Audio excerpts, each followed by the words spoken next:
Aquela noite, aquela noite você estava cruzando lá na BR, em direção ao Uruguai, me parece, e o Pepe Vargas me ligou, me disse: Ivan, acha um restaurante? E eu indiquei um na beira da estrada que tinha fechado, eu não sabia que tinha fechado. Aí ele entrou na cidade, eu não sei como, alguém indicou: olha, vai lá nos Círculos que vocês vão comer um lanche. Eu até hoje não fiquei sabendo como é que foi essa indicação para Eu comer. acho que alguém falou para o motorista. Ah, mas sabe que aqui em Pelotas essa coisa do lanche é muito forte, é uma certa Pois tradição. é, ele perguntou onde é que eu posso comer o melhor lanche. E eles disseram, vai no Círculos. Então tá. Eles ficaram uma felicidade, uma felicidade. Olha, mas eu vou te falar, é algo assim também fantástico, né? Porque você não espera que seja daquela forma, daquele jeito, não só a qualidade, que é excepcional, mas é a quantidade. A quantidade é enlouquecedora. É enorme. Então, é nós enorme. estávamos morrendo de fome.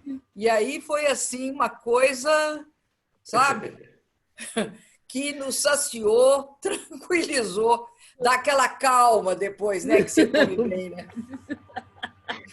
Vocês iam para Montevidéu aquele dia, né? A gente tinha um encontro com um pessoal, não estava o Pepe tinha ido fazer uma turnê, eu acho. Nós tínhamos um encontro com o pessoal de toda a Frente Ampla. A Frente Ampla toda ia nos receber. Tá. E depois eu também tive com o Tabaré, né? O Tabaré Vasquez. Sim. Então foi uma coisa muito importante para nós ter parado ali, sabe? Vocês não têm ideia. Vocês não têm ideia.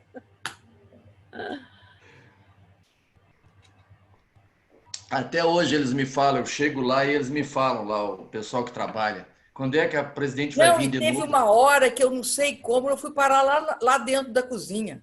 E eles me disseram que não tinha como por causa das fotos, né? O pessoal queria Foi, bater aí foto. nós fomos tudo para dentro da cozinha. Isso, eles me Aí contaram. fizemos fotos, aí foi aquela festa. Coisa boa. Mas é uma coisa boa de lembrar, viu? Muito boa. Eles até hoje, eu vou lá e eles me lembram sempre, assim. Ei, Você quando é vai que... fazer um favor para mim, Ivan. Você Oi. vai lá e fala que eu mandei um abraço imenso para eles. E assim que acabar essa pandemia, eu vou lá e vou repetir a minha dose. Eu sei até o lanche que tu comeste lá. O nome do lanche é bebum, porque eles põem vinho na carne, põem gotas de vinho. Foi por isso que eu escolhi. Eu gosto de vinho na carne. Não, era uma coisa imensa, não é? Não, eles me disseram. Eles me contaram tudo depois. Eu fui lá, eles me contaram toda a história. Pegamos ela, colocamos na cozinha, ela pediu o lanche bebum. Foi totalmente inesperado, ninguém sabia, que foi todo mundo correndo e tal, mas eles adoraram, Não, mas nós ficamos um tempão naquela cozinha.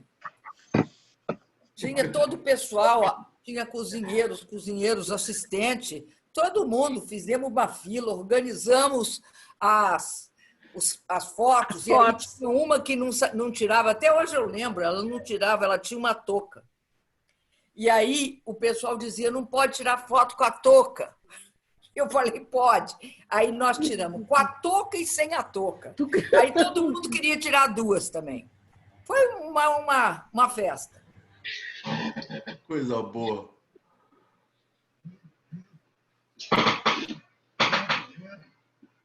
Nores, tu que é a mestre de cerimônias. Ela já vai dar início, eu só vou passar já nossa tela aqui para transmissão e a Nores já puxa o início. Então, vamos embora. Só um segundinho, Nores, eu só vou fazer a reinclusão da chamada com áudio. Tu me dá ok, Kim, por favor. Já te confirmo, só um segundinho. Tu estás aonde agora, Dilma? Em que cidade do Brasil? Porto Alegre. Porto Alegre. Porque aqui moram meus netos e a minha filha. Sim. Eu, na verdade, a minha família é de Minas Gerais, mas eu vim aqui e morei aqui uma parte inteira da minha vida. Sim, sim. Eu tenho muita ligação, eu tinha, né, muito mais ligação com Belo Horizonte enquanto a minha mãe esteve viva. Eu fiquei lá logo depois que eu saí da presidência, eu fiquei um tempo lá, porque ela já estava com 90 e poucos anos, né, até ela morrer. Fiquei em Belo Horizonte. Agora eu vim para cá, para minha filha. Que honra. Tudo ok, Naris. Ok, posso iniciar? Boa noite, companheiros e companheiras. Boa noite a todos que nos acompanham pelas redes sociais da campanha do Ivan Duarte, da IA Sandrali. Boa noite a todos que nos acompanham pela plataforma do Vamos Mudar Pelotas. Hoje, um dia muito especial para todos nós que acreditamos num país melhor, numa cidade melhor. Neste momento, nós estamos recebendo com muita honra a nossa querida presidenta Dilma Rousseff. Dilma, que foi secretária de Estado durante o governo Olívio Dutra, depois esteve no governo do presidente Lula como ministra das Minas e Energia, depois como ministra chefe da Casa Civil, e, finalmente, a nossa primeira presidenta mulher deste país. Então, é com muita honra que nós recebemos a presidenta Dilma para conversar com Ivan, com IA Sandrali e com todos e todas que nos acompanham aqui. Nosso trabalho vai começar. Vou passar a palavra para o nosso candidato a prefeito, Ivan Duarte. Ivan. Então, boa noite a todos e todas. Boa noite à presidenta Dilma. Uma honra enorme a gente poder conversar contigo aqui nessa noite, né? Eu recebi umas 4.532 dicas aqui do que eu devo perguntar para a presidenta Dilma. Ivan, tu pergunta isso, Ivan, tu diz aquilo, Ivan, tu fala aquele outro. Mas aí nós combinamos que eu vou perguntar só uma coisa para ela. E depois a IA Sandrali, que também é outra que recebeu outras tantas dicas, né? Vai te perguntar uma questão que talvez a memória, tanta coisa, tanta informação lá fora, né? Vai ser difícil talvez lembrar. Mas, assim, eu quero dizer que a gente está numa campanha aqui muito entusiasmado, apesar da dificuldade, apesar da pandemia, apesar desse governo federal, apesar da crise econômica, da perda de direitos. A gente está empolgadíssimo, conseguimos. E tem dois elementos que eu queria passar para a Dilma, para ela saber com quem que ela está falando. O nosso partido, esse povo todo que está aqui nessas telinhas, tá? Fez internamente uma pequena revolução. As mulheres tomaram conta do PT de Pelotas e os negros e negras também. E essa cidade é uma cidade majoritariamente negra, né?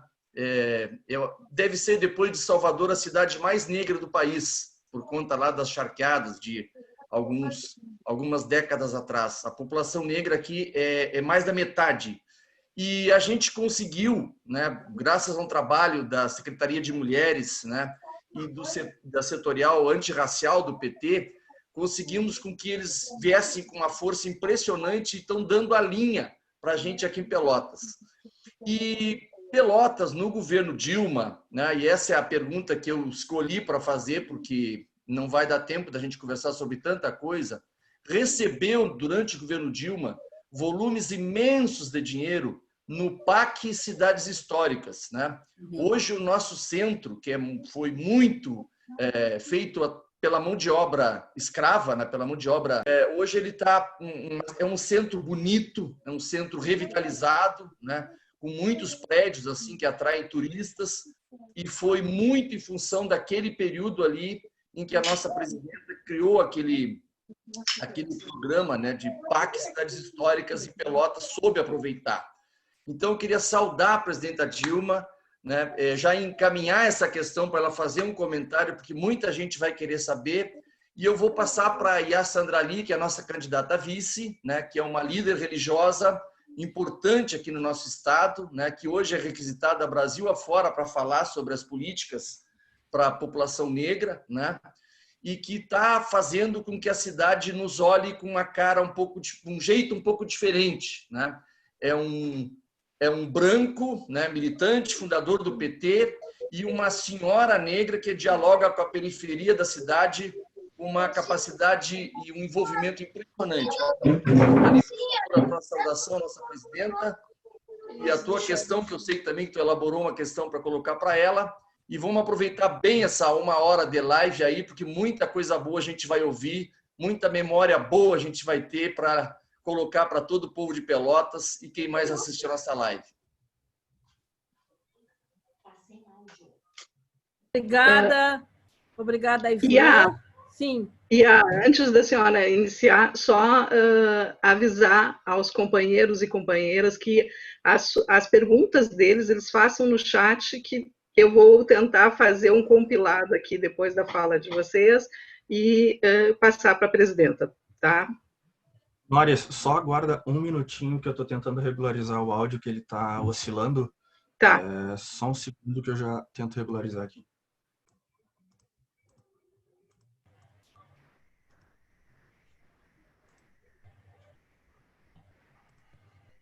Esse efeito Dilma, né? Muita gente deve ter entrado aí.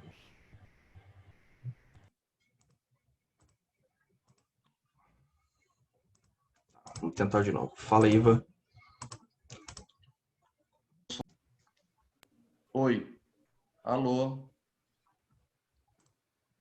A segunda Norris é no Facebook, não?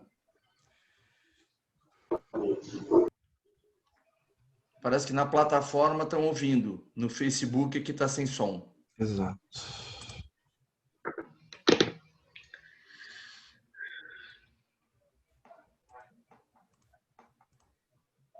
Hoje saiu pesquisa do Correio do Povo, pessoal. Manuela dispara e mais. Aponta-se que no segundo turno ela tem 40%, ela amplia vantagem sobre o segundo. O Jefferson Meola me ligou agora há pouco para me dizer isso. Porto Alegre tomando jeito, né? Sim. Se endireitando. Verdade. Finalmente. Mas que bom isso, hein? Me ligou agora há pouco para me dizer que saiu uma pesquisa, Correio do Povo, e a melhor notícia não é a confirmação da pesquisa anterior, é que no segundo turno, em quem você vai votar, ela aumenta, e o que passa com ela baixa um pouquinho. Isso então, é bom. essa perspectiva é muito boa, né? Muito boa. Última tentativa aqui de correção, eu já dou ok, Iva.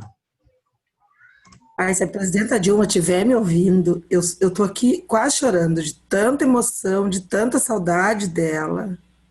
Quem Que é coisa tá falando? maravilhosa ele ver, presidenta. Ela e Desi, E a Ledeci. Ai, que saudade, minha presidenta, minha Um querida. abraço para você, querida, e um beijão. Ganhei meu dia. Kim, ok? Estou tentando formalizar a conexão aqui, não tá fluindo. Só mais um. Olê, olê, olê, olá! Dilma, Dilma! Olê, olê, olê, olá! Ivaria! Olê, olê, olê, olá! Dilma, Dilma! Olê, olê, olê, olá!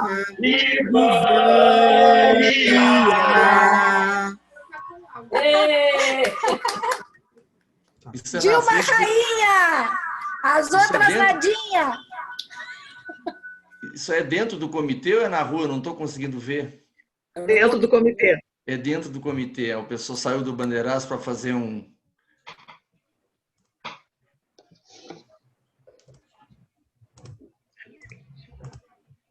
Alô, alô. Estou tentando aqui de todos os meios, Iva. Só um segundo que eu vou reiniciar aqui. Não está no ar ainda. Não, a nossa imagem tá só o áudio que não tá passando a transmissão. Dilma, Às vezes deu certo. saímos do Bandeiraço, uma cervejinha, um brinde, minha amiga. Aproveita! Ai,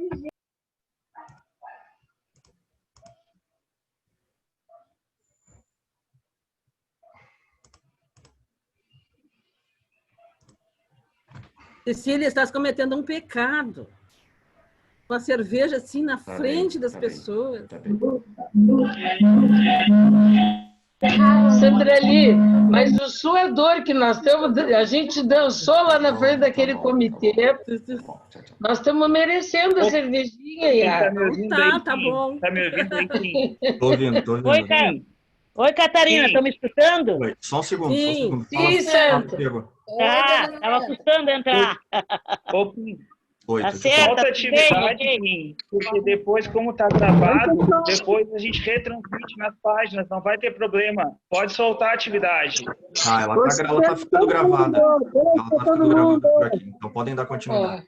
Oi, Kátia. Catarina estava lá, né? Com bandeirada também. A todos que desliguem os seus microfones.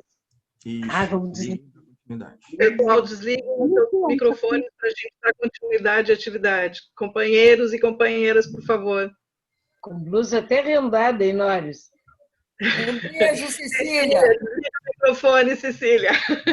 Um beijo, Cecília. Um beijo. Boa noite. Ivan, passo a palavra para ti, Ivan. Eu já fiz uma saudação aqui, enquanto a gente conserta aí o Facebook, né? Vamos gravar e depois tentar retransmitir, mas por outras plataformas estão ouvindo, né? Estão vendo, enfim. Eu vou passar para a Sandra ali, então, para ela fazer a saudação dela e a gente conversar, então, com a nossa presidente, que muito nos honra com a sua presença hoje aqui. E a Sandra ali, por favor. Então, saudando o Teori, Ivan, meu candidato a prefeito, para mim já meu prefeito, saudando a todas as companheiras aqui, né, que estão aqui, os companheiros também, estou vendo aqui o Luciano, enfim, saudando a minha escuda, Nóris, e fazer uma saudação especial a Dilma, nossa presidenta.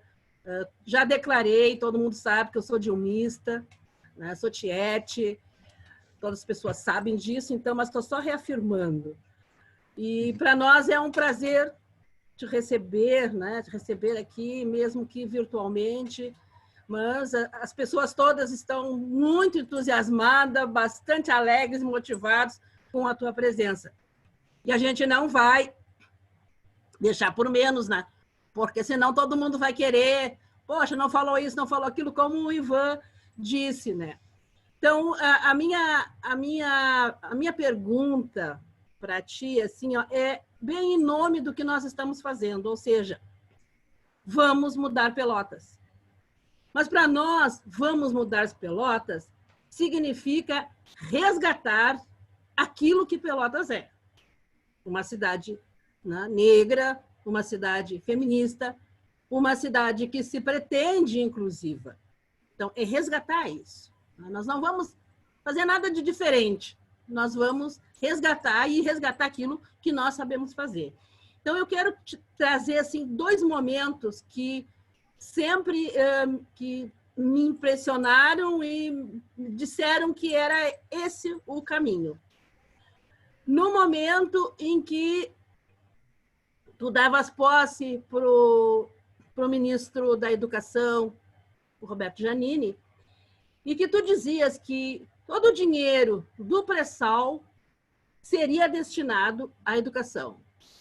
Inclusive, levantavas assim, o que nós tínhamos produzido de sistema tecnológico, o que nós tínhamos produzido de avanço social, e o que nós tínhamos a intenção, né, com o cuidado ambiental, e que isso definia, né, que inclusive a importância dos investimentos na formação dos professores, né, e na qualidade do ensino.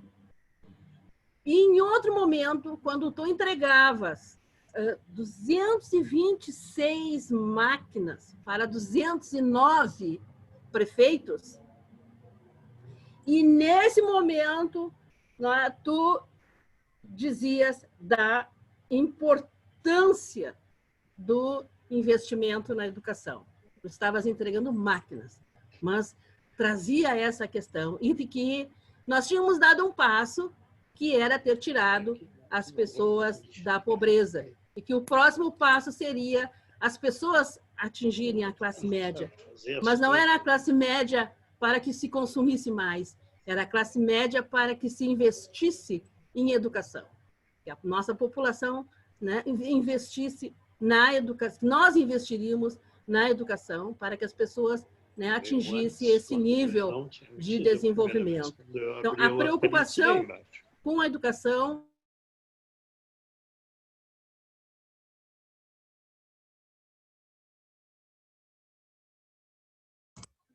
só ativa o teu microfone que tá. Não precisava dizer, né? Não precisava dizer que, bom, é a população negra, porque nós sabemos que a maioria da população brasileira é a população negra, a população feminina, a população negra. Então, eu queria que tu falasse um pouco sobre isso e trouxesse para esse momento, né, que nós não temos, né, não temos o pré-sal, nos roubaram, nos tiraram, né, e não temos esse investimento em tecnologia avançada, que não temos a preocupação com o avanço social, que não temos o cuidado com o ambiente, né, por esse governo genocida que está aí, todas as más qualificações que todos nós sabemos. Então, era isso, assim, presidenta, que eu gostaria que tu nos trouxesse, assim, como é que é agora, né, nós, enquanto candidatos a prefeito, né, e que estamos com essa disposição de mudar Pelotas. Como é que é mesmo? Quais são as estratégias que tu nos apontaria? É isso, obrigada por esse momento.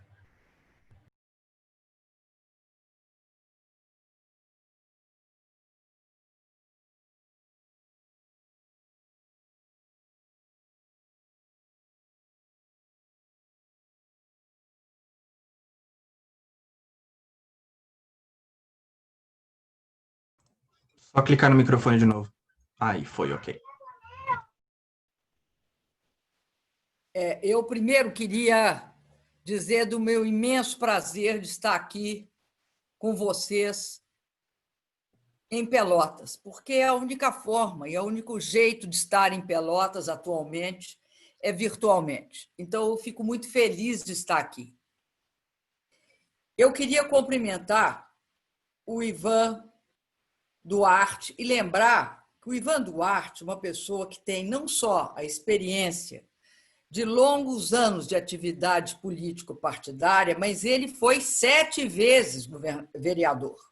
Então, uma pessoa com grande experiência. Queria cumprimentar a nossa querida Yasandra Ali, que representa o que é muito importante para nós, que são as mulheres e os negros. Porque no Brasil, é uma coisa interessante. A população mais explorada e oprimida é justamente essa que a Yasandra Ali representa, que é a mulher e o negro. Nós vamos voltar a falar isso depois ao longo da nossa live. Mas eu queria começar também cumprimentando a Nores, dizendo da minha alegria de estar aqui também com uma pessoa tão simpática coordenando os trabalhos. Queria cumprimentar cada uma das nossas queridas mulheres que tomaram o poder em Pelotas. E também cumprimentar os nossos companheiros. E dizer para os amigos e as amigas aqui dessa região que a história de Pelotas sempre me espantou, me cativou e me impressionou. Uma das cidades históricas do Brasil é, sem dúvida, Pelotas. Mas nós entendíamos que a questão da história de uma cidade é muito importante de ser resgatada e muito importante que você mantenha aquilo que a cidade tem de diferencial ao longo de sua história, mesmo que certas construções, certa arquitetura, ou até certa obra de arte tenha a mancha da escravidão. E Pelotas, assim como Ouro Preto, assim como outras cidades do Nordeste, principalmente Salvador, Olinda e várias outras cidades do Brasil, elas têm um valor cultural enorme, ela representa a nossa história. E um povo que não reconhece a sua própria história não tem condição de superar todas as suas contradições, todos os seus impasses, injustiças e iniquidades. Eu conheci Pelotas e fico muito feliz de ter tido PACs de cidades históricas muito profundo em Pelotas. Por quê? Porque quando eu conheci Pelotas a primeira vez, eu era secretária do querido governador Olívio Dutra. E uma das coisas que mais me impressionaram eram os prédios públicos de Pelotas. A qualidade, por exemplo, isso a gente lembra, a memória é uma coisa muito, muito estranha. Eu me lembro de ter olhado uma parte de uma porta, de um vidro que formava um painel, e de ver que o vidro era todo sextavado e desenhado. Eu me lembro de ter ficado estarrecida em cada uma das dependências que eu ia, e eu via uma obra linda. As pessoas estavam acostumadas com aquilo, então não viam com os meus olhos, né, de absoluto espanto pela beleza. E, obviamente, eu sei que essa beleza toda se deve ao trabalho escravo das charqueadas, porque as charqueadas brasileiras tiveram como substância do trabalho o trabalho escravo. Mas o centro de Pelotas merecia essa retomada. Algumas obras, eu não sei quantas aí em Pelotas, ficaram para trás, mas eu sei que algumas ficaram. Se eu não me engano, uma coisa que muito me interessou aí quando eu fui foi eu posso estar cometendo um equívoco e confundindo, mas eu não acredito, porque ficou na minha memória. Era o mercado. Eu achava que era importantíssimo resgatar o mercado de Pelotas pelas suas características e pelo seu valor urbanístico naquele local, e transformá-lo num espaço para uso da sociedade, seja mantendo a sua característica de mercado, seja usando uma outra parte para funções culturais. Enfim, eu acredito que o PAC Cidades Históricas ele tinha um papel político também, que era porque nós tínhamos clareza de que a gente governa para todos.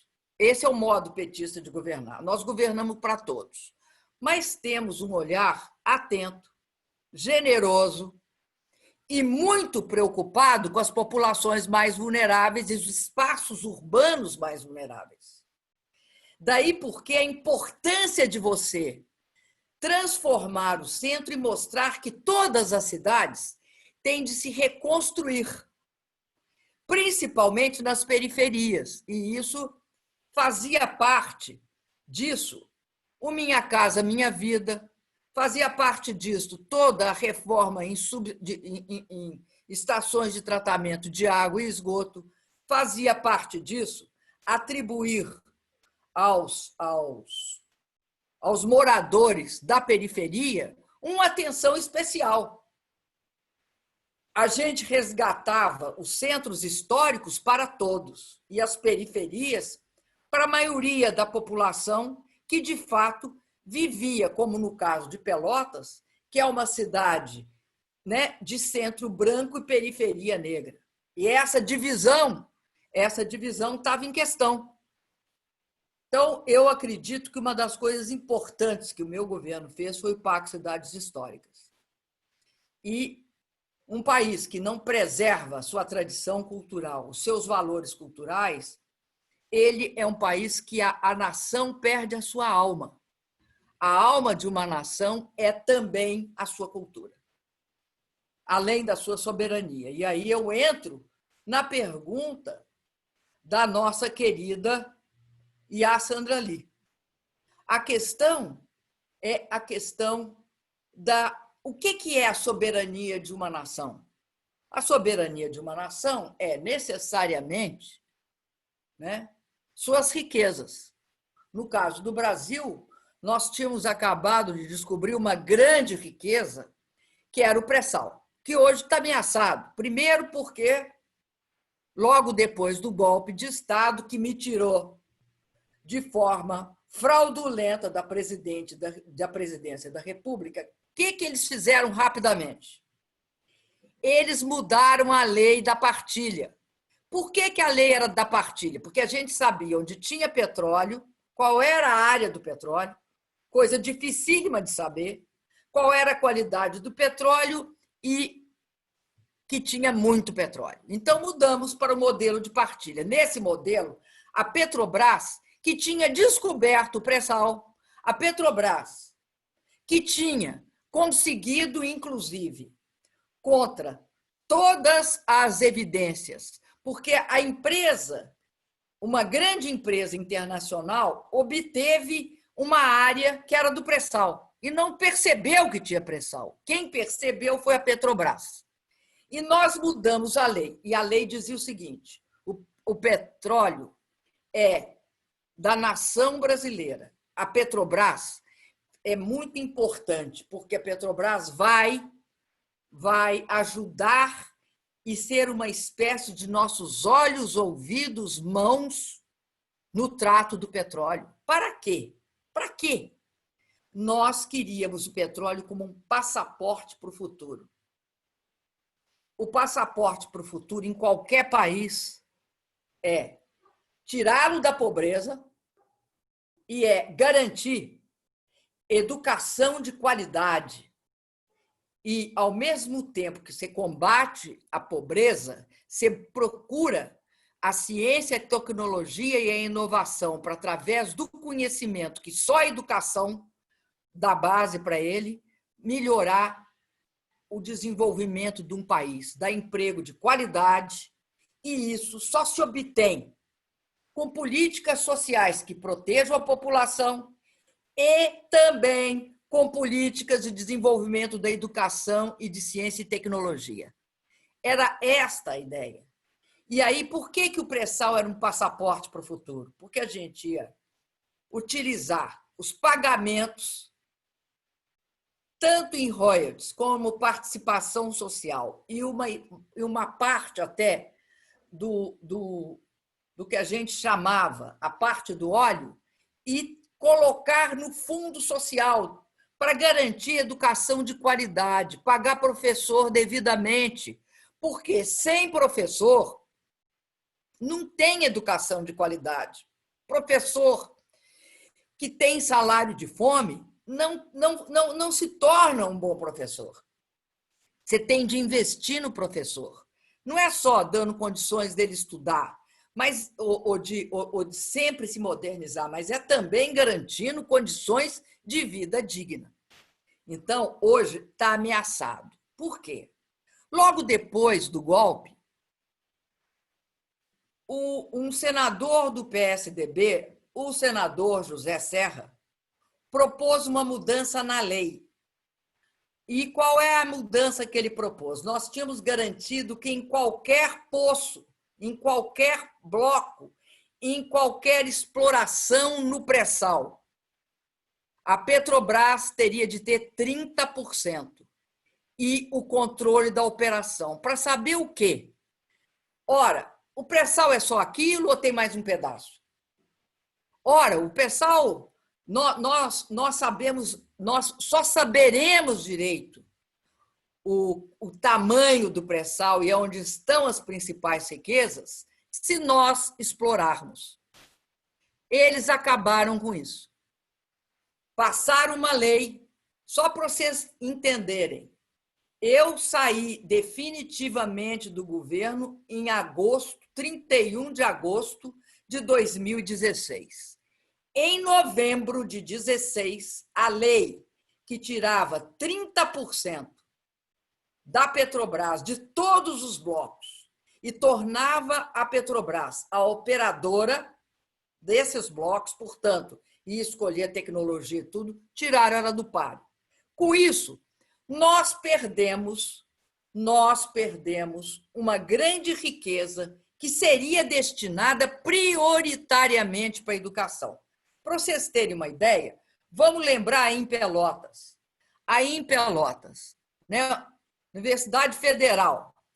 Nós, com o Reúne, dobramos a quantidade de vagas na universidade.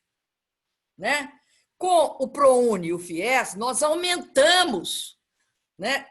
Eu tenho ideia aí de mais de 6 mil, eu posso até conferir depois, mas nós aumentamos grandemente o número de vagas. Por quê?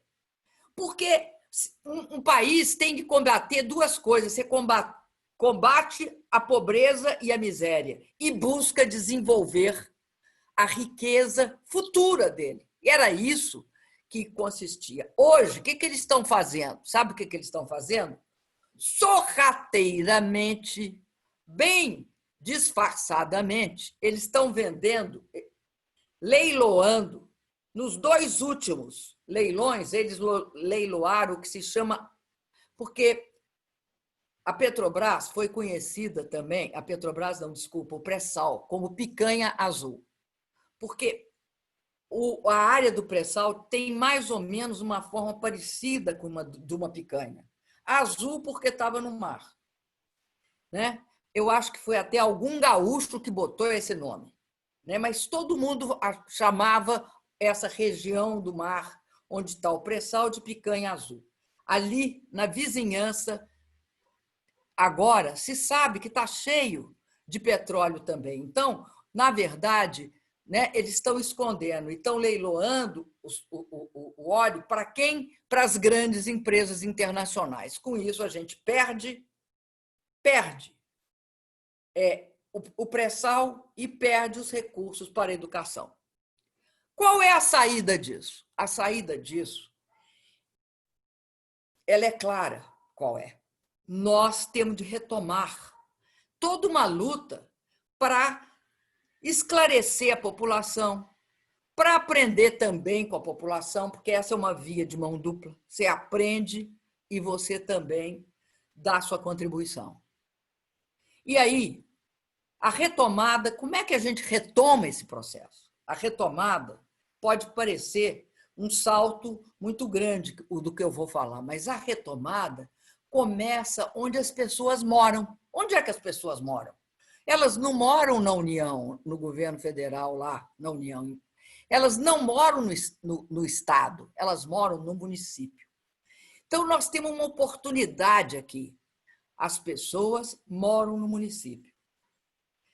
Essa eleição é uma eleição que deve nos preocupar pelo caráter que ela tem, que é de, primeiro, barrar esse desmonte do país que nós estamos vendo e, ao mesmo tempo, reconstruí-lo e avançar. Para fazer isso, nós temos de ter o alicerce forte. Ninguém constrói a casa por cima. O que é um alicerce forte? Um alicerce forte é uma eleição como essa do Ivan Duarte e da Ayá Sandra Lee. Por quê? Tem uma síntese aí. Uma síntese que é baseada nesse modo petista de governar, que você olha para todos, mas você foca em quem mais precisa, porque é quem mais precisa que tem de obter certo apoio, certo acolhimento. E isso é algo que eu acho que começa nesse processo. Nós temos de ter clareza que o Brasil tem de retomar esse momento de crescimento que nós vimos que é possível, que nós somos capazes de fazer. Porque muitas vezes falava assim, o Brasil não é capaz, o brasileiro não sabe, não vai dar certo. Não, isso é o complexo, como alguns chamam, complexo de vira-lata. Esse complexo de vira-lata tentam nos impô-lo para que a gente seja incapaz de reagir.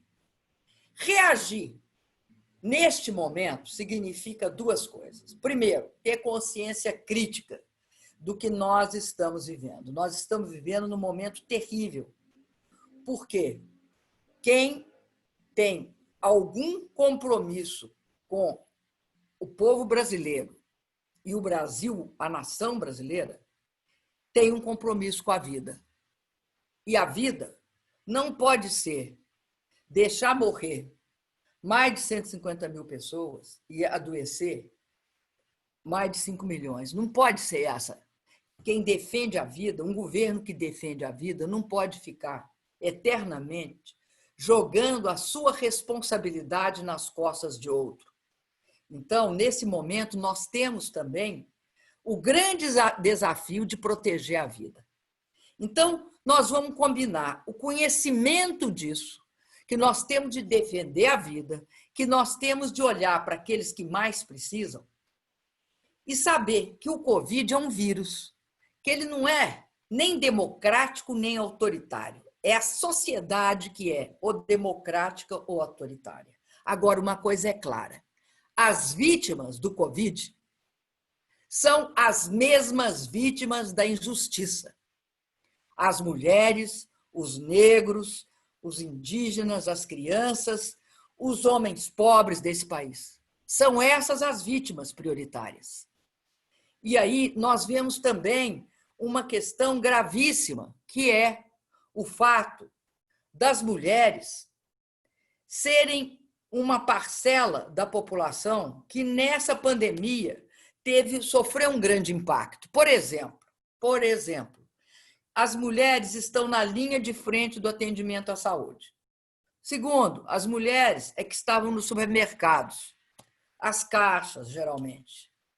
As mulheres também perderam seus empregos.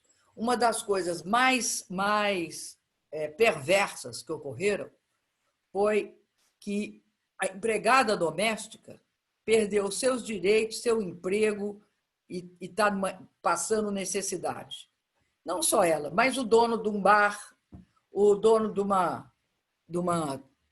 Ou seja, todo trabalhador informal desse país, além do trabalhador formal. Nós sabemos que já chegamos a 14% de desemprego, que dá quase 14 milhões de pessoas desempregadas abertas. Aquelas que desistiram de procurar emprego, somando com essas, totaliza um pouco mais de 28 milhões de pessoas. Mas é grave também a situação do trabalho informal. E aí tinha o quê? Tinha uma coisa importante, que foi uma proposta dos partidos, como o PT, que criou o auxílio emergencial, R$600. Por que R$600? Vocês pagavam menos de Bolsa Família. Não, o Bolsa Família era uma complementação da renda no momento que as pessoas trabalhavam, tinham seu trabalho ou tinham seu empreendimentozinho. Aí você completava a renda. Agora, a pessoa não tem... Todas as estatísticas demonstram que a grande maioria das pessoas que receberam os R$600 não tinham outra fonte de recursos. Não tinham. Então, o que acontece? Agora vão reduzir para 300. E já deixaram claro que, a partir de janeiro, não se sabe o que vai ter, mas certamente nem 300 parece que será. O próprio presidente já disse que vai ser 200 ou menos. Então, nós chegamos a uma situação em que as pessoas elas estarão, nesse momento da campanha, lutando por sua vida e por sua sobrevivência econômica. E um governo que, hoje, recusa a comprar, por questões ideológicas, a vacina Coronavac chinesa. Por que recusa comprar uma vacina chinesa? se esta vacina chinesa está mais estabilizada e mais avançada. É uma absoluta demonstração, né, de que tem um caráter de ultradireita nesse governo, que ideologiza até a ciência. E aí eu quero falar uma coisa. Nesse momento, um governo de pessoas como o do Ivan, e com a experiência que ele tem, um governo como o da Iá Sandra Lee, tem um caráter que, para mim, é fundamental. É um conceito de participação popular. Antes, durante e ao longo do governo. Que é algo fundamental. Por quê? Porque vocês vão ter um orçamento. Esse orçamento vai ter de ser distribuído de acordo com essa visão, com uma visão de proteção, uma visão de que a gente tem de assegurar que essas pessoas salvem vidas. Então, eu vou lembrar uma coisa. Eu não sei se vocês sabem, se vocês lembram do programa Mais Médicos. Tá? Nesse programa Mais Médicos, nós colocamos aí em Pelotas, se eu não me engano, eu tenho aqui, acho que tenho aqui, em torno de médicos, de 44 médicos. 44 médicos, pela Organização Mundial de Saúde, num ano, cobrem em torno de 3.500 pessoas, o que daria, então, 154 mil pessoas. Qual é a população de Pelotas? Vai dar algo parecido, eu acredito, perto dos 50% era atendida com esses médicos. Então, agora, há uma deficiência de médicos e esses médicos que eu estou me referindo, eles estavam na atenção básica. É eles que eram a linha de frente, vamos dizer, a infantaria do Exército de garantia da saúde pública. Eles recebiam o primeiro impacto e conseguiam administrar esse impacto. E nós não temos isso. Então, nós vamos ter de saber também que o governo federal não dá um passo, não só para vacina, mas também para teste. Não só para a gente saber rastrear. Então, eu acho que vai ter de ter todo um esforço do governo municipal para, junto com a população, discutir o que mais precisa naquele momento. E aí eu vou insistir que o modo petista de governar é muito importante. É governar para todos, com foco nos que mais precisa e sempre tendo a capacidade de discutir, aprender, debater e receber sugestões da população. Essa é a nossa forma. Eu tenho certeza que, para isso, uma Câmara de Vereadores forte é preciso. Então, quero falar também das candidatas a vereadores e das candidatas a vereador. Que nós temos de eleger essas candidatas a vereador, a vereadoras e os candidatos nossos a vereador, porque senão o Ivan e a Sandra ali não vão ter apoio nem suporte, nem vão ter aquele instrumento forte para fazer a consulta popular, para ir para as bases e tal. Então, é fundamental que isso ocorra, junto com toda a estrutura do executivo, as organizações sociais, as ONGs, os sindicatos, essa participação é fundamental. E eu queria falar uma coisa que eu acho fundamental também. O Brasil com o Bolsonaro não vai para frente. O Brasil é objeto hoje de uma visão bastante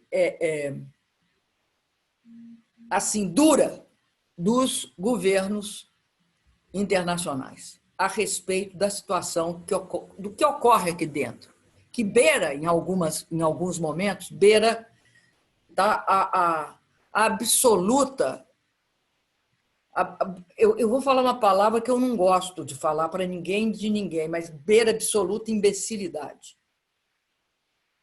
E isso é muito grave. Eu tenho certeza que nós precisamos de superar o governo Bolsonaro. seja com fora Bolsonaro, seja derrotando numa eleição. Agora, é fundamental que a gente não mais aceite aqueles mecanismos de golpe disfarçado que deram. Não é em mim que eu estou falando, eu estou me referindo ao presidente Lula, que é uma pessoa que vira e mexe, eles fazem o quê? Como eles sabem que o presidente Lula deixou um legado, que é uma liderança respeitada, o que eles fazem, vira e mexe? Eles acham um jeito de impedir que ele concorra, porque é o que eles temem mais.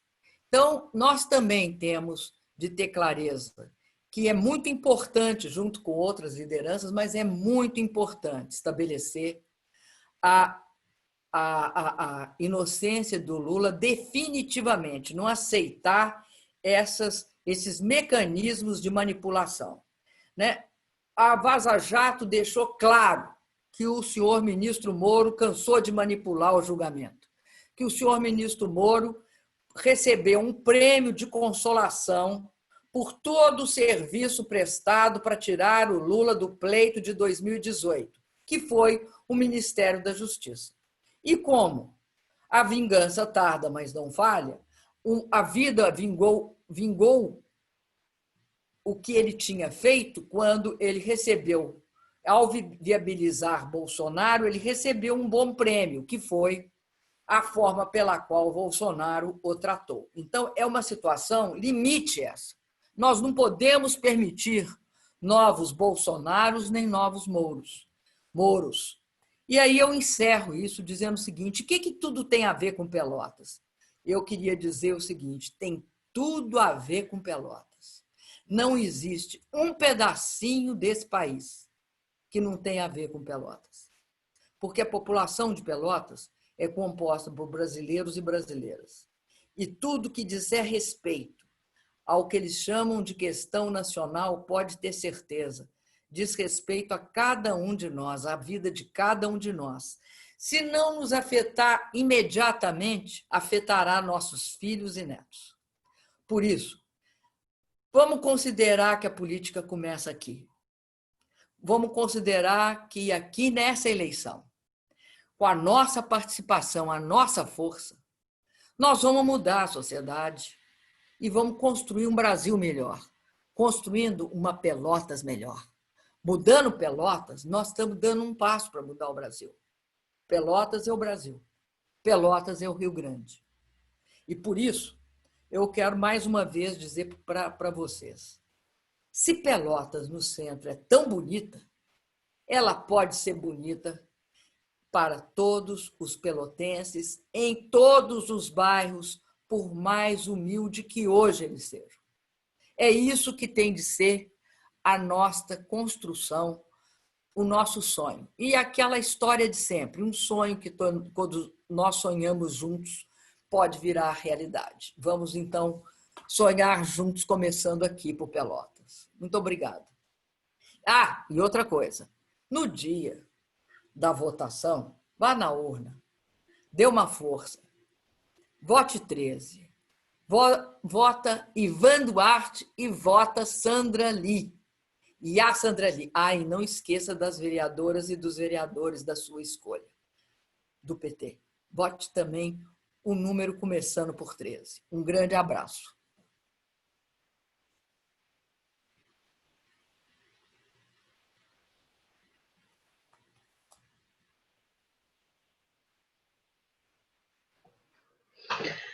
Querida presidenta, eu queria lhe agradecer muito as respostas para o Ivan e a Sandra Lee.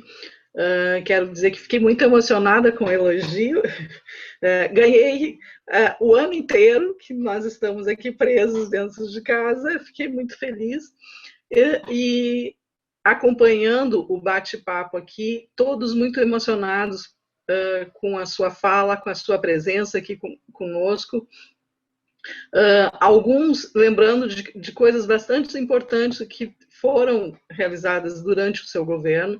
O Cid, nosso candidato a vereador, lembra que no seu governo foi onde as pessoas portadoras de deficiência tiveram as melhores condições.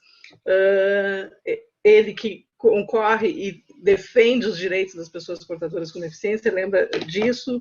A Lei Deci pede que a senhora fale um pouco sobre o conceito de pátria educadora, que para nós é tão importante, apesar da senhora já ter falado um pouco sobre educação, isso é muito importante. E só para lhe ajudar nos seus dados, a Universidade Federal de Pelotas tinha 6.000 alunos tinha 6.000 alunos e hoje tem quase 20.000 alunos depois do Reúne. Então, é uma mudança muito grande para a cidade. Nós somos, em funcionários públicos, nós somos, juntando os técnicos e professores, somos mais de 2.000 funcionários públicos diretamente, fora os terceirizados que trabalham com a universidade. Então, esses são 2 pontos que estão colocados e todos muito emocionados e falando muito emocionados com toda a sua fala e a importância do seu governo e todos muito saudosos do modo petista de governar. Então, lhe passo, se a senhora, para falar mais um pouco, depois retorno ao Ivan e a Iá.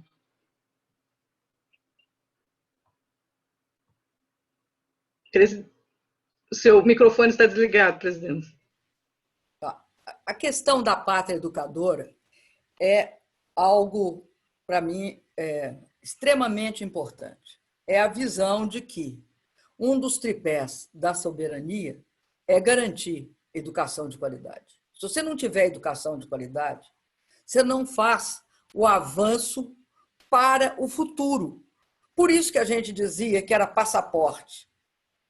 Então, o que a gente queria com a pátria educadora? A gente queria, na verdade, tratar a educação da creche ao pós-graduação.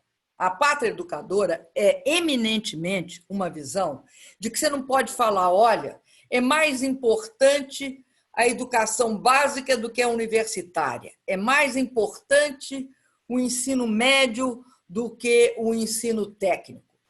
Não, não é assim que se trata. Até porque o professor tem de ter alta qualificação para tratar de uma criança numa creche. Por quê? Porque a base da desigualdade, a desigualdade tem várias características. Ela tem a característica de renda, daí o Bolsa Família. Ela tem a característica de você não ter acesso a serviços públicos. Daí a importância, por exemplo, do Minha Casa Minha Vida segurar habitação. Você não tem acesso à saúde.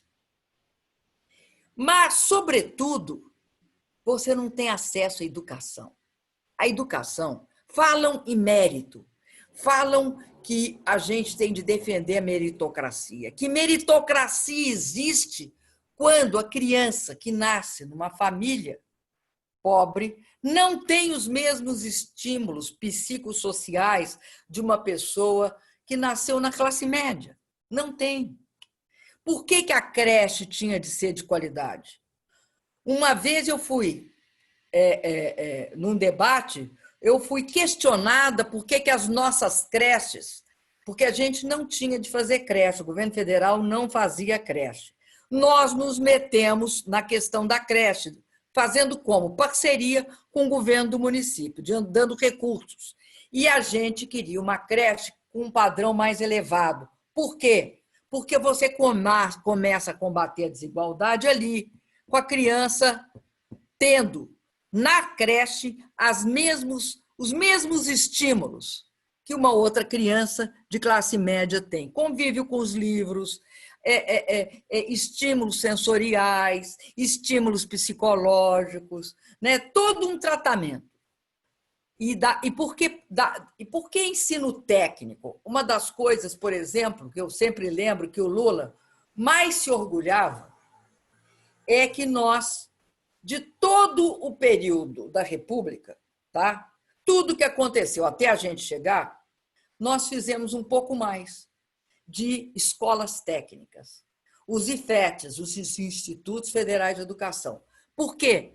Veja bem, quando você está olhando a educação de forma sistêmica, você vai ver que você precisa não só de formar cientista, você precisa também de dar oportunidade para tecnólogos, para o ensino técnico. Você tem de criar um outro tipo de escola de ensino médio para atrair e para impedir que haja essa evasão dos jovens.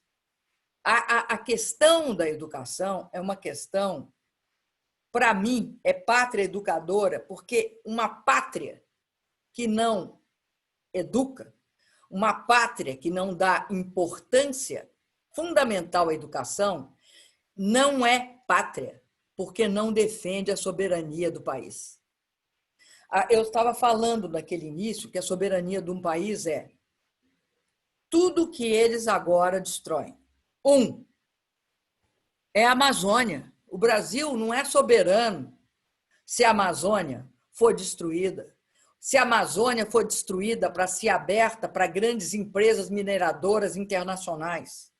O Brasil não é soberano se as grandes empresas públicas forem vendidas, porque elas não são vendidas para brasileiros, elas são vendidas para estrangeiros.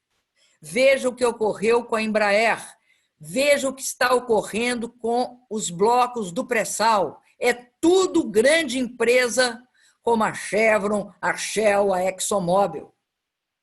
Então, mas um país não é soberano se o seu povo não é educado. No sentido de ter acesso ao que tem de mais moderno em matéria de educação. Por isso que nós fizemos o Ciências Sem Fronteira, que nós consideramos que era fundamental colocar estudantes brasileiros nas melhores universidades do mundo, nas universidades de ponta do mundo, naquelas que pudessem formar cientistas e profissionais e que soubessem construir essa ponte entre a nossa deficiência tecnológica. Porque não se fará tecnologia, ciência, nem inovação no país sem educação, sem a professora de ensino, do ensino básico. Sem ela, nós não fazemos.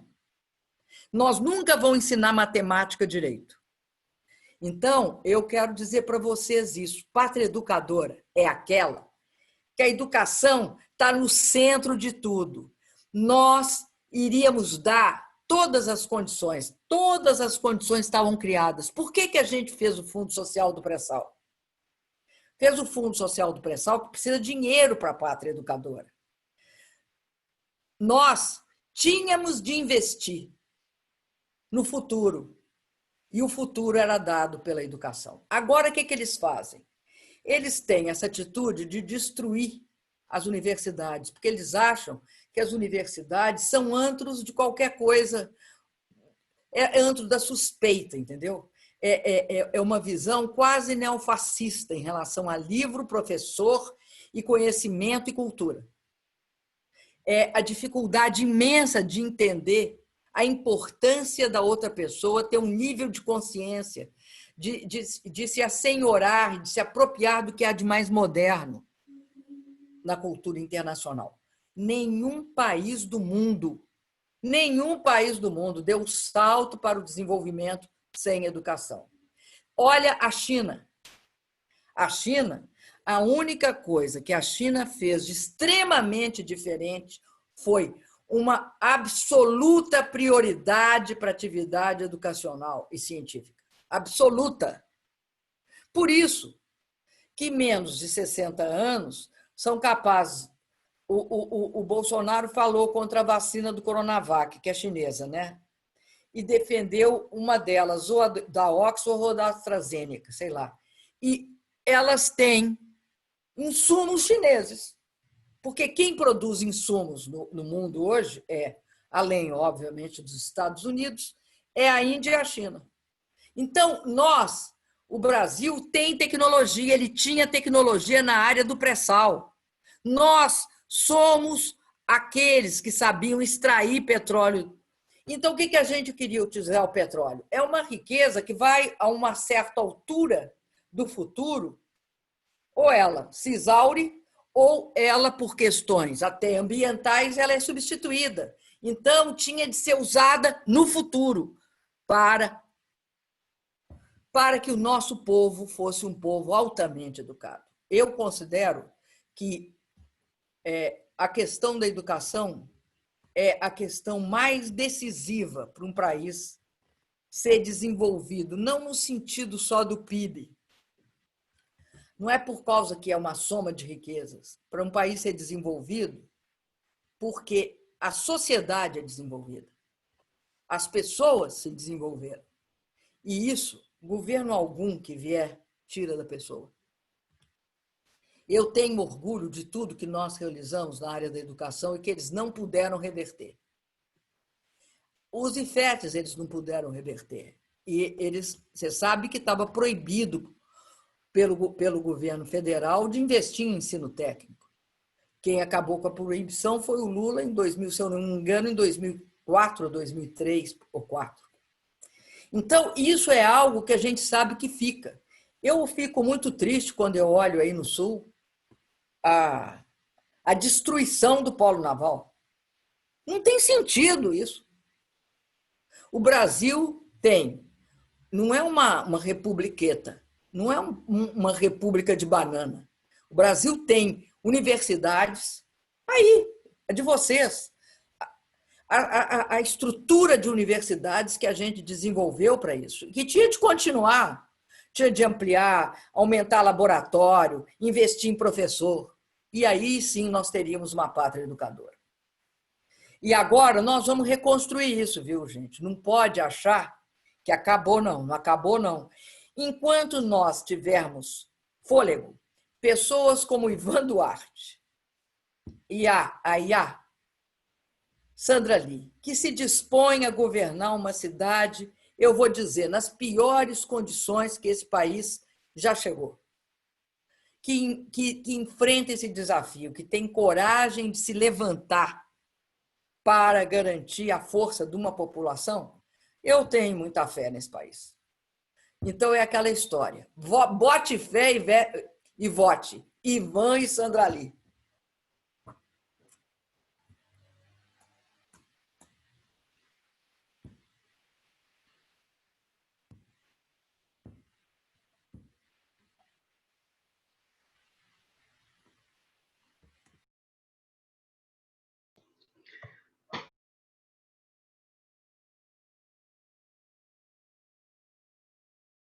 Maurício, só liberar o microfone.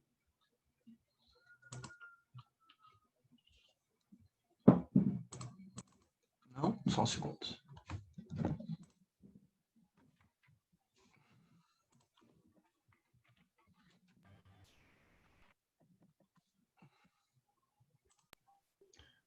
Teu microfone está com problema. Ah, não, ligou.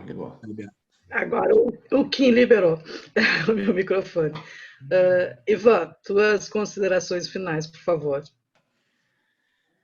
Então, sempre é uma alegria. Oi, desculpa, Nores, não te ouvi agora. Se tu conseguir, depois dessa fala maravilhosa. É sempre bom a gente ouvir, né?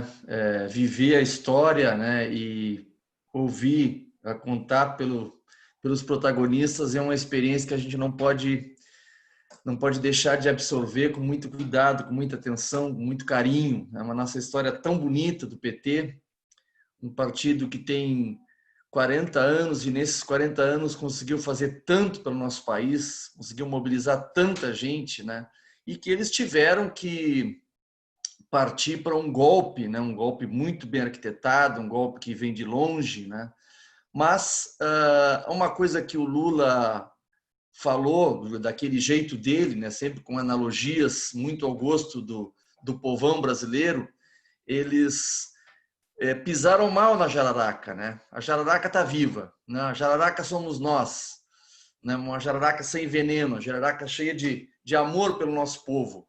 A gente está inteiro, a gente está vivo, né? Essa história de que o PT mesmo com golpes, mesmo com a retirada de direitos, mesmo com os ataques, mesmo com criaturas como essa que a gente tem aí, que a palavra que a presidenta Dilma usou foi amena, né? É muito mais do que uma imbecilidade, né? Esse que eles fizeram. Alguns se arrependeram, mas continuam amarrados num processo aí de tentar, mesmo com essas atrocidades todas, né, tentar destruir o que falta no Estado brasileiro. A gente está aqui para resistir, vamos resistir, e, presidenta Dilma, pode saber que uma parte da nossa campanha está muito voltada para a defesa de tudo que a senhora fez, que o presidente Lula fez, que esse partido fez, que os nossos aliados fizeram juntos com Lula e com Dilma.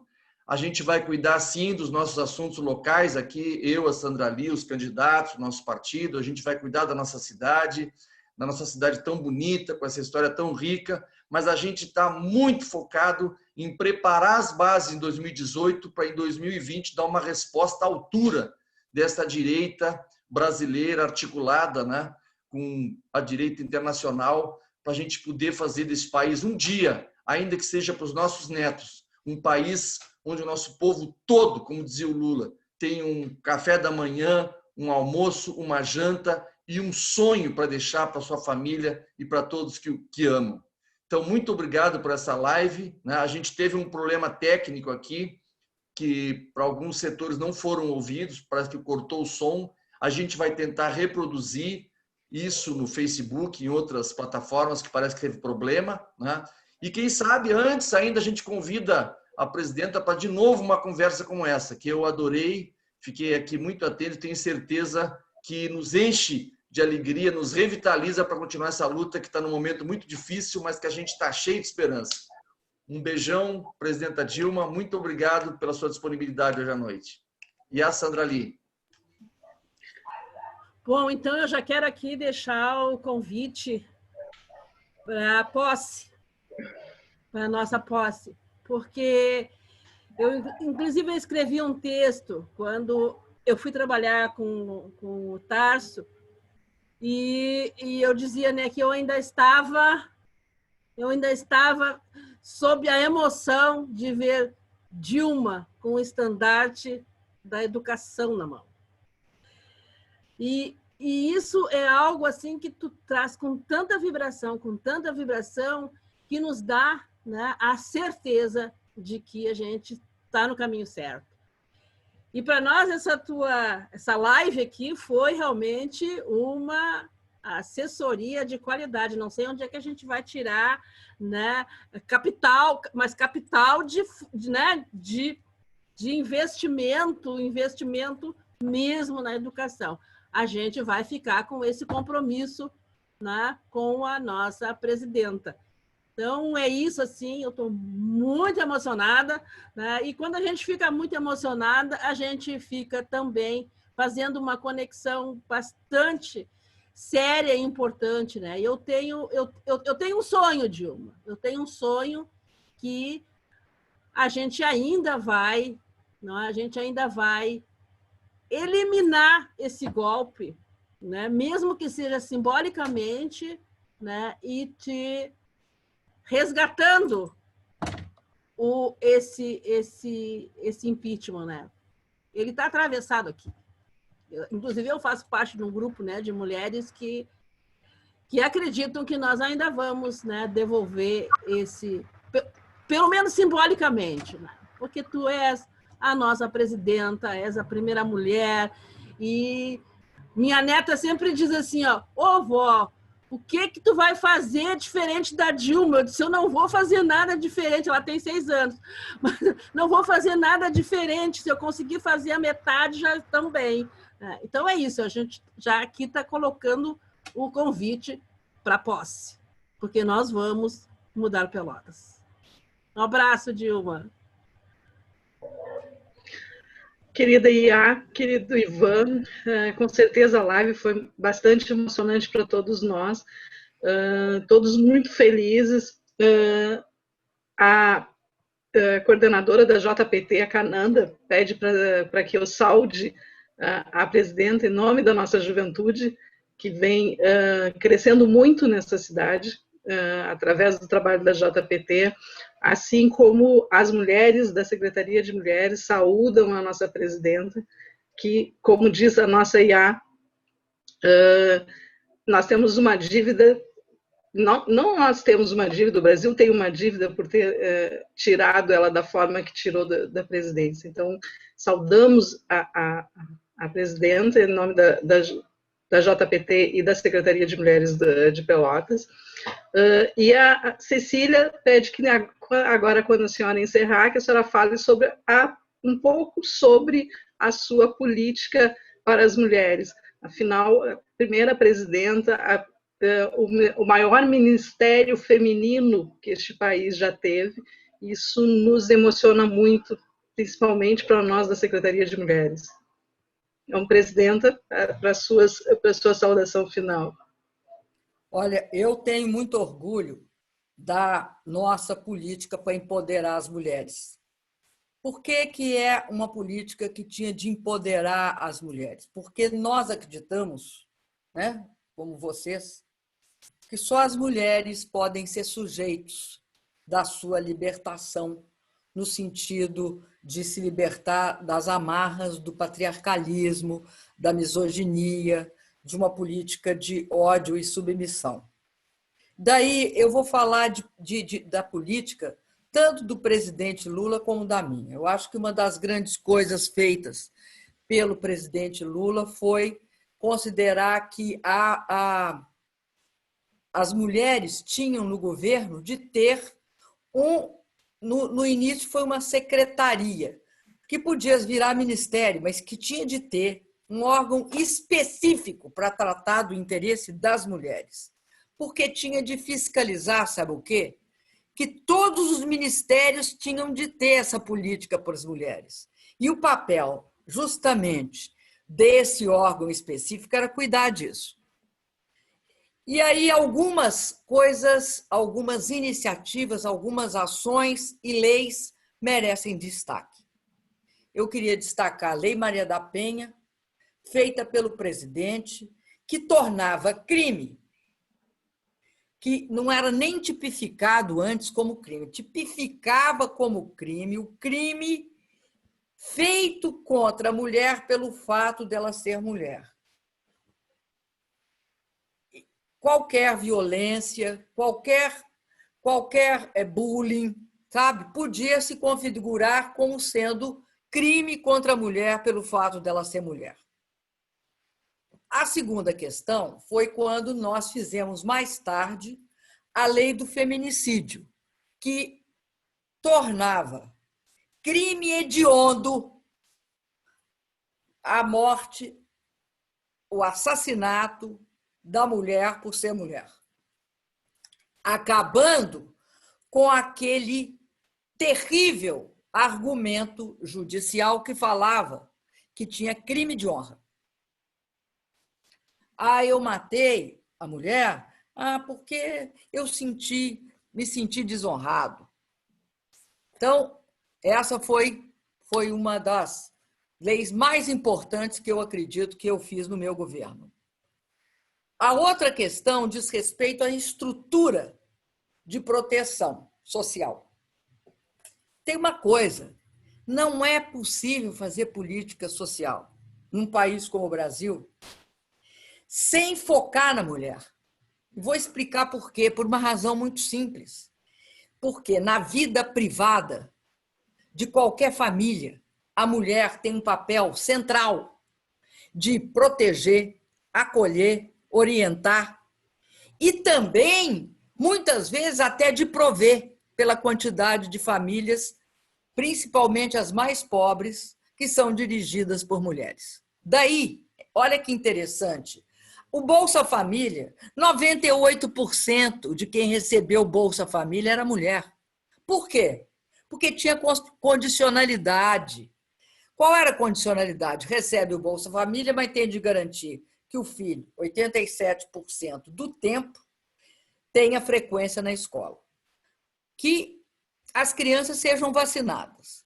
Que a mulher grávida faça pré-natal, 2 pré-natais. Com isso, você tinha uma forma de colocar, a mulher tinha de ser colocada no centro desse programa. Aí vamos para o Minha Casa Minha Vida. No Minha Casa Minha Vida, pela primeira vez, nós demos a responsabilidade para as mulheres que eram... Porque a mulher tem um papel forte no seio familiar. E aí, o que acontece com esse papel?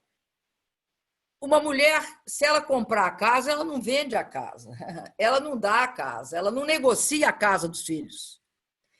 Então, na primeira faixa de renda, que era a maior, o nome da propriedade estava, aliás, a casa ou o apartamento do Minha Casa Minha Vida era em nome da mulher. Naqueles que não era em nome da mulher, era em nome compartilhado. E todos os demais programas, você pode olhar que você vai encontrar uma presença das mulheres no Pronatec, que é o Programa Nacional de Formação Técnica. Você vai encontrar a presença das mulheres em vários dos programas sociais por conta disso. E aí é uma coisa interessante, é engraçado, a mulher pode ter um papel relevante na vida privada, mas quando vai para a vida pública, não. Daí a importância das vereadoras, da importância das vice-prefeitas e dos companheiros que são favoráveis a nós. Porque, veja você, não foi eu que fiz o Bolsa Família, foi o Lula. Foi o Lula que tinha sensibilidade dada pela dona Lindu, mãe dele, que criou 6 filhos, que saiu lá do Nordeste só com uma lata de leite Glória, vazia, de propriedade. Então, o que eu quero dizer é que também a mulher tem esse papel. Mas eu não podia deixar de esquecer de uma coisa que eu tenho extremamente orgulho, extremo orgulho. É a lei das empregadas domésticas. Eu sei que uma parte de segmentos da classe média ficaram com raiva de mim, mas se tinha um trabalho próximo da escravidão, gente, era da empregada doméstica. Empregada doméstica não tinha direito a nada, a nada. Nem, não estou falando só em férias, 13º, estou falando disso só. Não tinha aposentadoria, trabalhava feito um moro ao longo da vida. E chegava no fim, não tinha aposentadoria, não tinha nada. Isso eu me orgulho. Eles estão desmontaram. Mas eu acho que nós não podemos perceber que uma conquista ela dura na consciência das pessoas, no que elas ganharam. Eu acho importantíssimo também o nosso combate à violência contra a mulher, que não foi só as leis, foi o Disco 180, foi também, além do Disco 180, foi a Casa da Mulher Brasileira e o ônibus da mulher brasileira que ia em todos os rincões que não tinha, né? Mais no interiorzão para discutir violência, etc., para proteção.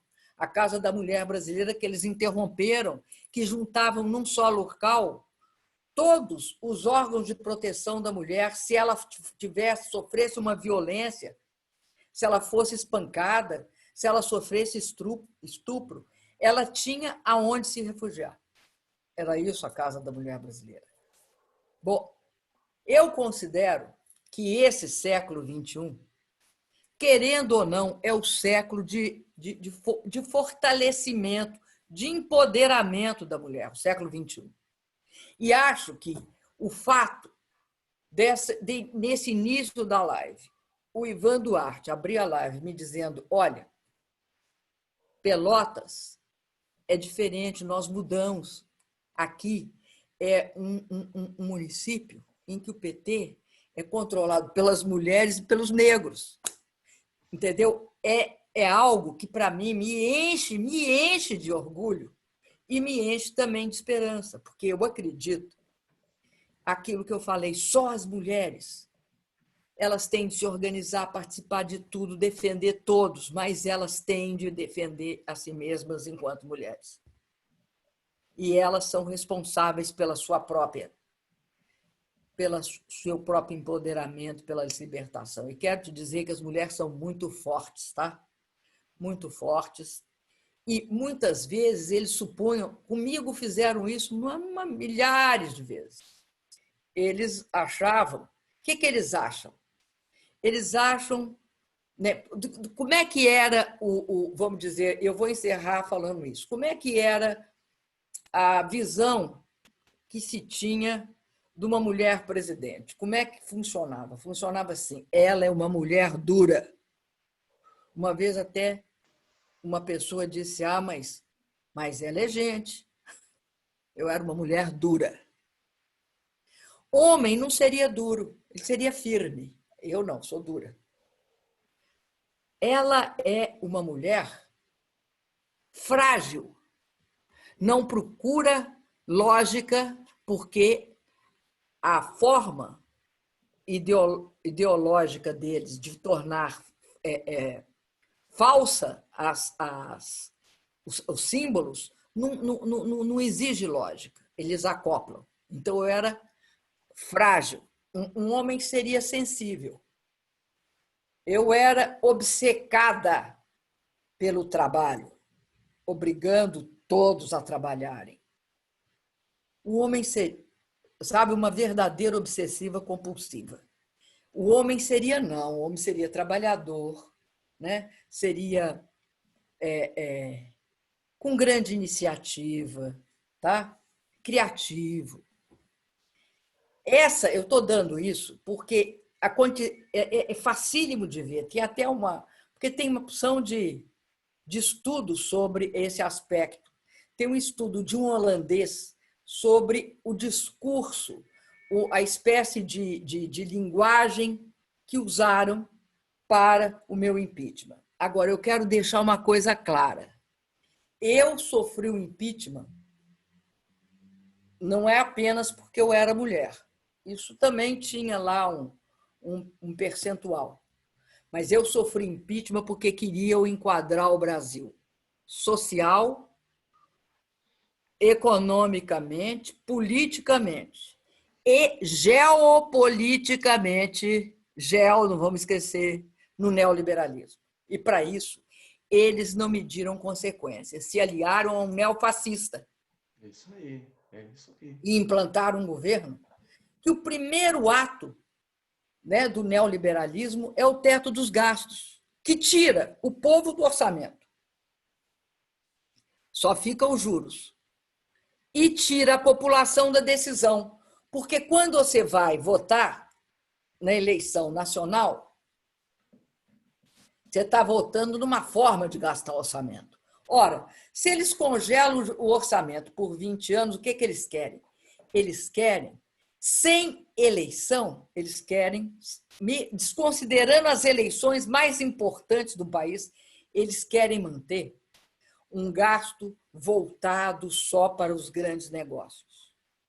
Só quem tinha poder de fazer isso, porque nós ganhamos, vamos lembrar, a gente ganhou 4 eleições consecutivas.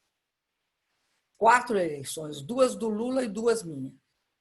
Eles desistiram de ganhar pelo voto. O golpe é produto desse processo. Muitos chamam, tá, da chamada guerra híbrida, que tem uma forma de lutar que usa instrumentos políticos e jurídicos para destituir um presidente. Aí vão ver. Eles fizeram isso lá com o Lugo, no Paraguai, o Zelaya, em Honduras, comigo, no Brasil, com Evo Morales, na Bolívia, e agora perderam, por isso a gente não pode perder as esperanças. E montaram o mesmo esquema, com o Lula no lawfare, para interditar o Lula, que ia ganhar a eleição, e por isso que a gente tem de desinterditar o Lula, lutar pela desinterdição do Lula. Fizeram o mesmo com a Cristina Kirchner, na Argentina. Agora estão fazendo com o ex-presidente Rafael Correa, no Equador. E você tem todo um processo, né, em relação a certos países da América Latina que são perversos. Primeiro, o bloqueio de quantos anos tem? Desde 1958. Desde 1958, eles, logo depois, não foi em 58, mas foi logo depois, eles começaram a bloquear Cuba. Não conseguiram nada com isso. Hoje estão bloqueando a Rússia, ela nem dá, porque ela agora fez uma parceria com a China. Eles bloqueiam, em plena pandemia, a Venezuela. Eles alegam ferimento nos direitos humanos, os Estados Unidos, que os direitos humanos estão feridos quando eles têm aquela coisa horrorosa lá em Guantánamo, aquela prisão de gente que não é julgado, que está lá há quantos anos, gente? Tem gente lá de capuz vivendo com um cadeado na perna. Então, e quantas guerras? Quantas guerras? Quem é que responde pelas mortes no Afeganistão, no Iraque, na Síria? Como é que fica? Então, nós estamos numa situação de enquadramento, tinha de nos enquadrar. E aí está um exemplo absolutamente vergonhoso, que é o presidente da República Brasileira fazer continência para a bandeira americana. Né? É essa situação, por isso que eu disse para vocês, começa por aqui. E a gente tem de ter essa força que eu encontro em vocês. E quero dizer isso. Fiquei muito feliz quando o Ivan disse como é que era a composição do partido em Pelotas.